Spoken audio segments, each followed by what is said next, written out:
Stanley came to a set of 2 open doors, he entered the door on his left.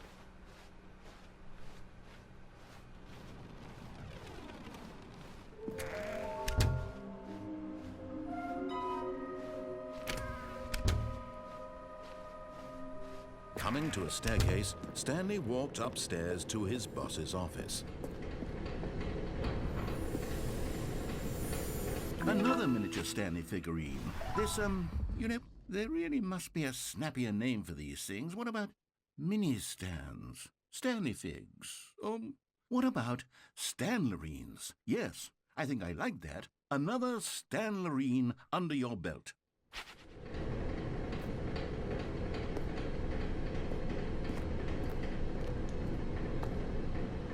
But Stanley just couldn't do it.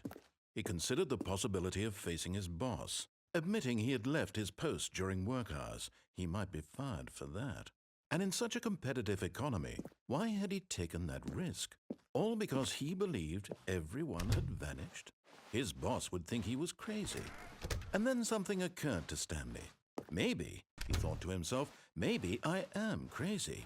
All of my co-workers blinking mysteriously out of existence in a single moment for no reason at all?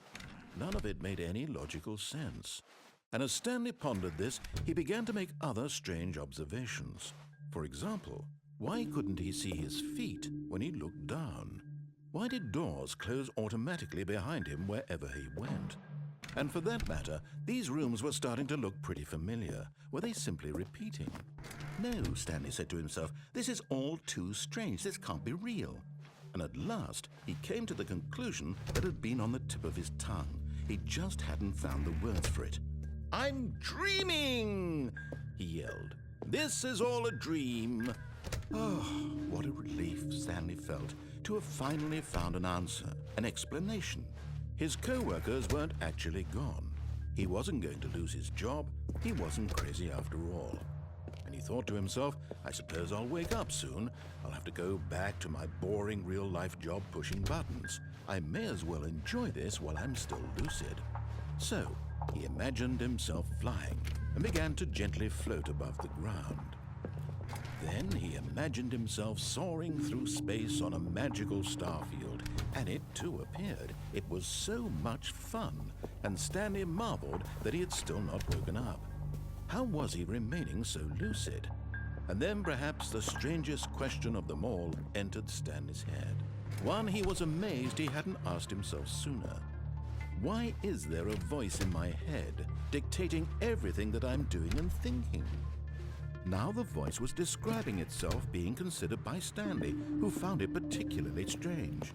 I'm dreaming about a voice describing me, thinking about how it's describing my thoughts, he thought. And while he thought it all very odd and wondered if this voice spoke to all people in their dreams, the truth was that, of course, this was not a dream. How could it be? Was Stanley simply deceiving himself, believing that if he's asleep, he doesn't have to take responsibility for himself? Stanley is as awake right now as he's ever been in his life. Now, hearing the voice speak these words was quite a shock to Stanley. After all, he knew for certain, beyond a doubt, that this was in fact a dream. Did the voice not see him float and make the magical stars just a moment ago? How else would the voice explain all that? This voice was a part of himself too. Surely, if he could just... He would prove it. He would prove that he was in control, that this was a dream. So he closed his eyes gently, and he invited himself to wake up.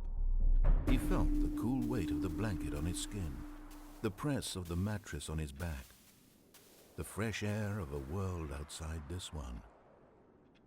Let me wake up, he thought to himself. I'm through with this dream. I wish it to be over. Let me go back to my job. Let me continue pushing the buttons. Please, it's all I want. I want my apartment and my wife and my job. All I want is my life exactly the way it's always been. My life is normal. I am normal. Everything will be fine. I am okay.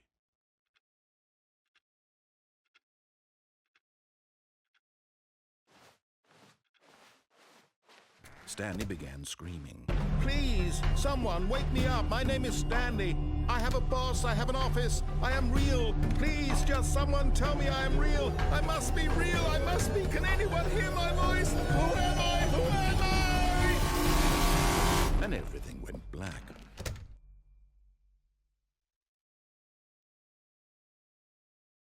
This is the story of a woman named Mariella. Mariella woke up on a day like any other.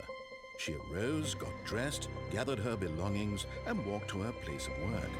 But on this particular day, her walk was interrupted by the body of a man who had stumbled through town talking and screaming to himself, and then collapsed dead on the sidewalk. And although she would soon turn to go call for an ambulance, for just a few brief moments, she considered the strange man. He was obviously crazy. This much she knew.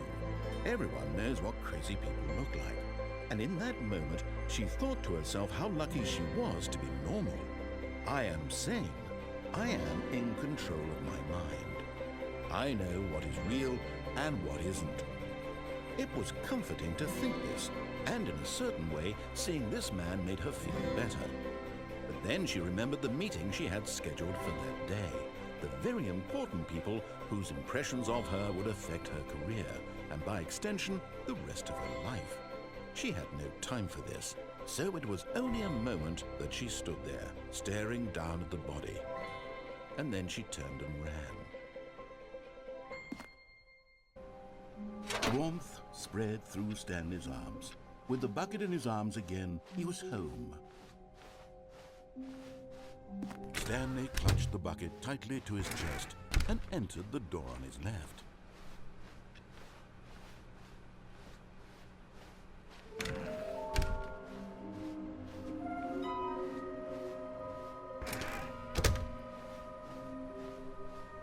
Coming to a staircase, Stanley and the bucket walked upstairs to the boss's office.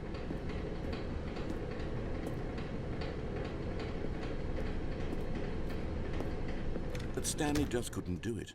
He considered the possibility of facing his boss, admitting he had left his post during work hours. He might be fired for that. And in such a competitive economy, why had he taken that risk? All because he believed everyone had vanished? His boss would think he was crazy.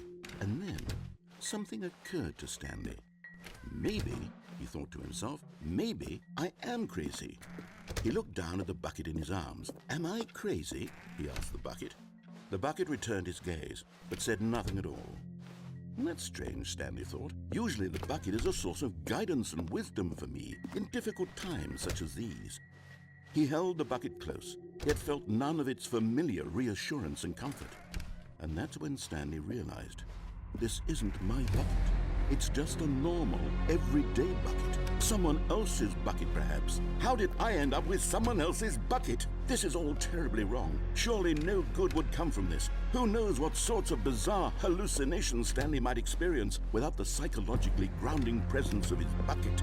Indeed, now he noticed that the wounds were repeating, which was, of course, very odd. Now he felt himself floating off the ground. Oh, gracious, he exclaimed. Without my bucket, I've gone truly mad. Where is it? I must find it. Far off in the distance now, he heard it calling to him. Stanley! Stanley, it's me, the bucket. Could it truly be? He rushed forward from room to room, passing by one bucket after the next. None of them were his. None of them were his special bucket.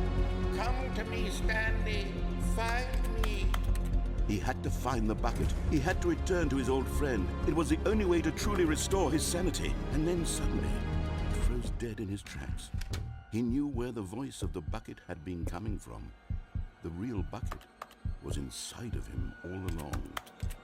It was incredibly painful. Stanley doubled over in agony and blacked out.